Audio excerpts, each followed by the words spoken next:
ధరణీగర్భసంభూతం విద్యుత్ కాంచన సన్నిభం కుమారం శక్తిహస్తం చ మంగళం ప్రణమామ్యహం.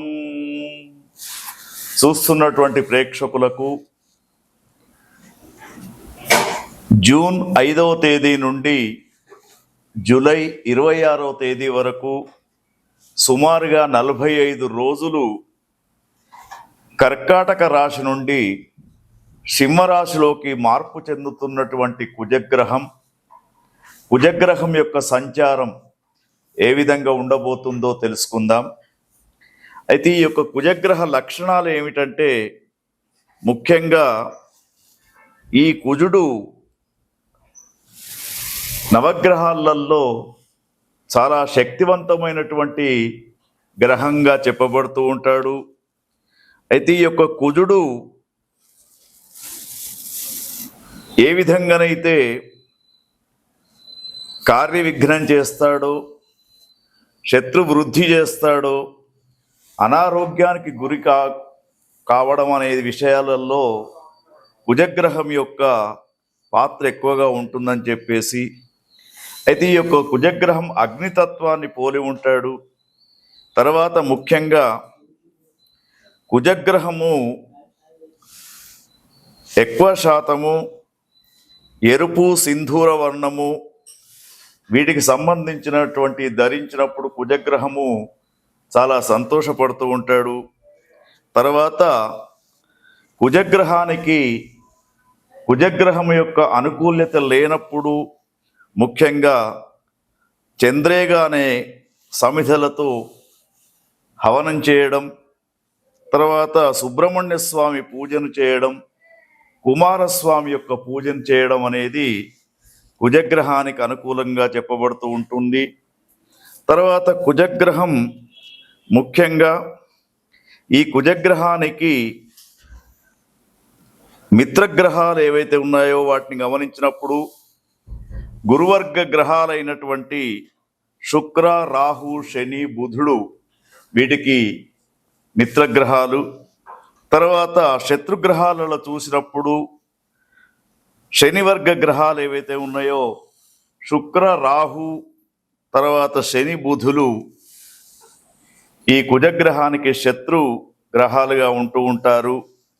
తర్వాత కుజగ్రహం అనుకూలంగా లేనప్పుడు ధాన్యాలలో దానం చేయవలసినటువంటివి కందులు లేదా కందిపప్పును దానం చేయాలి. తర్వాత కుజగ్రహం అనుకూలంగా లేనప్పుడు అనుకోనటువంటి కొన్ని పరిస్థితులు ఎదురవుతూ ఉంటాయి. ముఖ్యంగా మరి యొక్క కుజగ్రహానికి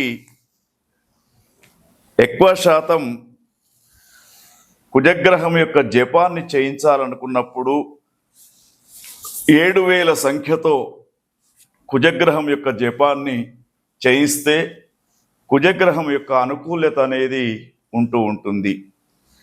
అయితే ఈ విశ్వావసునామ సంవత్సరంలో మనకు కుజగ్రహం జూన్ 5వ తేదీ నుండి జూలై 26వ తేదీ వరకు సుమారుగా 45 రోజులు కర్కాటక రాశి నుండి సింహరాశిలోకి మార్పు చెందినప్పుడు ఒక్కొక్క రాశి వారికి కుజగ్రహం యొక్క ఫలితం ఏ విధంగా ఉండబోతుంది అనే విషయాన్ని మనం తెలుసుకుందాం.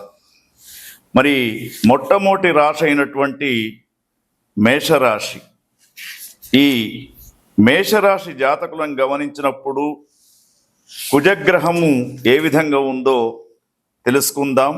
ఆదిత్యాయ చ సోమాయ మంగళాయ బుధాయ చ గురు శుక్ర శనిభ్యశ్చ రాహవే కేతవే నమః.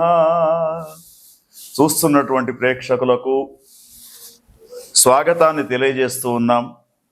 విశ్వావసునామ సంవత్సరంలో జూన్ 5వ తేదీ నుండి జూలై 26వ తేదీ వరకు కుజగ్రహం యొక్క సంచారం కర్కాటక రాశి నుండి సింహరాశిలోకి సంచారం అనేది జరుగుతూ ఉంది.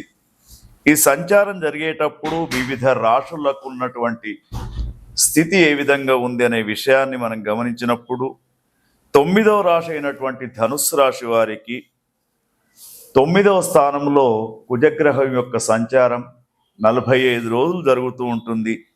అయితే 9వ స్థానంలో కుజగ్రహం మధ్యమమైనటువంటి ఫలితాలను ఇస్తూ ఉంటాడు. ముఖ్యంగా ధనుస్సు రాశిలో ఉన్నటువంటి ఎవరైతే ఎంప్లాయీస్ ఉంటూ ఉంటారో వారికి స్థానచలన జరిగే అవకాశాలు, ఉద్యోగ మార్పిడి జరిగే అవకాశాలు కనబడుతూ ఉన్నాయి. మరి దూర ప్రాంతాలకు ట్రాన్స్ఫర్స్ అయ్యే అవకాశాలు కూడా కనబడుతూ ఉన్నాయి.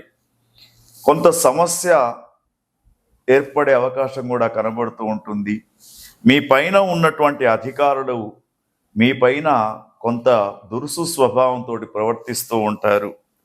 తర్వాత అనుకోనటువంటి కొంత అనారోగ్యం అనేది మీకు ఏర్పడే అవకాశం, ముఖ్యంగా లివర్కు సంబంధించినటువంటివి, తర్వాత షుగర్ బీపీకి సంబంధించినటువంటి వ్యాధుల యొక్క వాటి యొక్క వేగం పెరగడం అనేది జరుగుతూ ఉంటుంది. కాబట్టి ధనుస్సు రాశి వారికి ఒక సూచన ఏమిటంటే సాధ్యమైనంత వరకు వీరు కుజగ్రహం యొక్క జపాన్ని చేయించుకోవడం, తర్వాత మంగళవారం ఆంజనేయ స్వామికి పూజ చేయడం, తర్వాత అదేవిధంగా నృసింహస్వామి దేవాలయంలోకి వెళ్ళి దర్శనం చేసుకోవడం అనేది, ప్రతి మంగళవారం కూడా వీలైనంత వరకు సుబ్రహ్మణ్య స్వామి యొక్క దర్శనం చేసుకోవడం వీరికి చెప్పదగ్గ సూచన. శత్రు సంఖ్య కూడా పెరిగే అవకాశం ఉంటుంది.